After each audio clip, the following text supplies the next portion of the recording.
This is the Average Joe Channel PT, streaming across the internet, hopefully doing some entertainment for y'all today, hopefully making you smile a little bit. And today we're going to discuss the shoulder, some of the ins and outs of the anatomy, the basics of the shoulder, where some of your shoulder pain might be coming from, and then talk a little bit about some of the basic shoulder surgeries that there are, what's the expectations before and after surgery. And so that's what we're going to talk about today. And so let's go ahead and get started. All right, folks, so let's just look at the shoulder here. When you think about the arm, we're just thinking, most people are just thinking about this part of the shoulder. But in reality, we have to think about the collarbone, the humerus or the arm bone, all right, or the clavicle, this is called up in here, or the shoulder blade. Those three things are also known as the scapula. Those three bones could together actually make up the shoulder girdle, or really, when you have a shoulder problem, what we have to look at. Okay, so these three bones all have to work together to allow your hand to come over your head. And when they don't do that, that becomes a big problem. And so this tissue, the old muscle technique representation that I got from my old alma mater, props out to Mercy College, this presentation of this tissue really is where the muscle sits inside here. This muscle is called the supraspinatus muscle. It comes all the way over, and as you can see, if I turn this to the front, this travels all the way through this canal. You can see where it can get pinched or irritated or inflamed or torn. All right, this is the main muscle that kind of refers the pain down the side of the arm and into the elbow. Some people think that their pain's coming from their shoulder, and maybe they also might have some pain in their elbow, and it's coming from this muscle group, referring all the way down to the arm. Now, there's three other muscles that actually make up your shoulder. In this case, we're going to call it your rotator cuff. That's C-U-F-F, not C-U-P. It's not a cup, it's a cuff. All right, and it helps your arm to rotate in and out and allow your hand to come over your head. Those other muscles, one sits down in here. Okay, that's called your infraspinatus. And that also runs up and underneath. All right, you have another muscle group here called your teres minor. Okay, and you have another muscle on the inside. Sits on the inside of the shoulder blade and runs kind of over to the front here. Allows your arm, a big muscle that allows your arm to go inwards towards your body, and that's called your subscapularis. But essentially, out of those four muscle groups, the main one that gets torn and irritated usually is this top one. All right, and as I'm going to bring in a little bit closer, kind of tilt, you can see how your collarbone also can affect that rotator cuff. Okay, in this case, that particular muscle group, your supraspinatus. Now, if we turn you to the front, that's what gets people a lot here when we say that your pec muscle in the front of your chest muscle, one of the muscles, which is called your pectoralis minor, attaches onto this bone here. Now, this bone is all part of your shoulder blade. It's all one giant bone, okay? And so these muscles attach on these little, what we call bony prominences. And in this case, if you have a pec that's really tight on you, it can tilt your shoulder forwards. And tilting your shoulder forwards can mash this tendon, and that muscle gets inflamed and irritated. So bad posture, as well as maybe lifting something wrong, or falling on that shoulder, can cause this tendon to get pinched and inflamed or torn. And likely so, when you have bad posture, not only will it give you headaches, it can also cause shoulder pain. And if you're having shoulder pain, one of the first treatments you should do is just ice it. All right, just ice the end here, and maybe the back side of your shoulder. Just ice that back side for a good 10-15 minutes. That should help at least take the ache out of your arm and that traveling down in your elbow. Now, if it doesn't seem to go away in a day or so, you need to go see a doctor, all right, or a physical therapist, to see if they can figure out if there's anything else wrong with you besides just you've irritated, maybe just a tendonitis problem, which is what we're all hoping.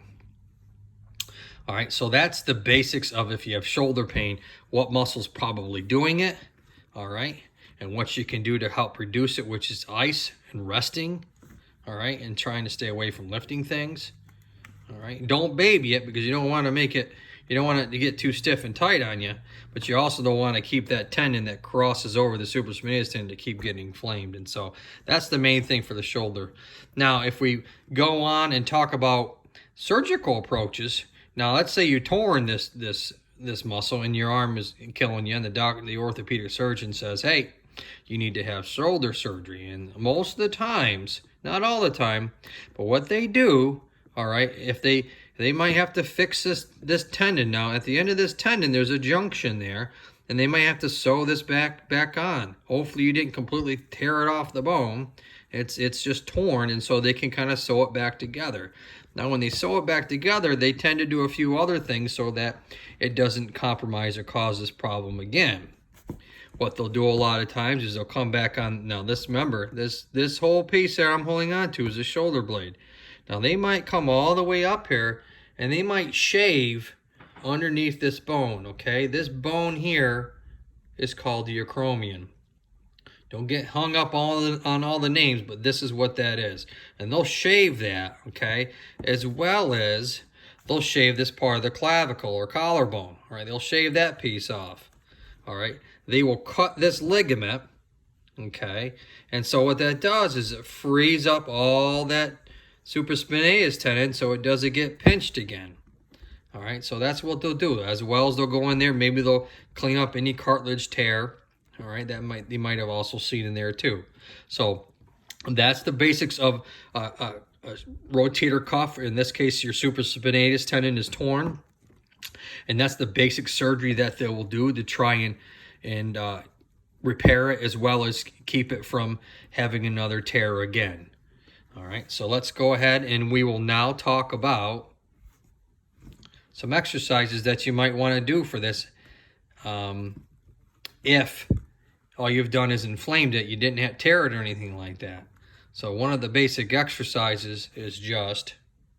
So this exercise you would do if you're just having some soreness is just slide your hands up the wall nice and easy and then back down. Now you might want to do this in the shower, kind of heat up that shoulder for a few minutes, nice and warm, and then just slide it up the shower wall and then back down. And try and do that maybe 5 or 10 times. Now you might even actually have the other hand help a little bit. That's one good exercise to do.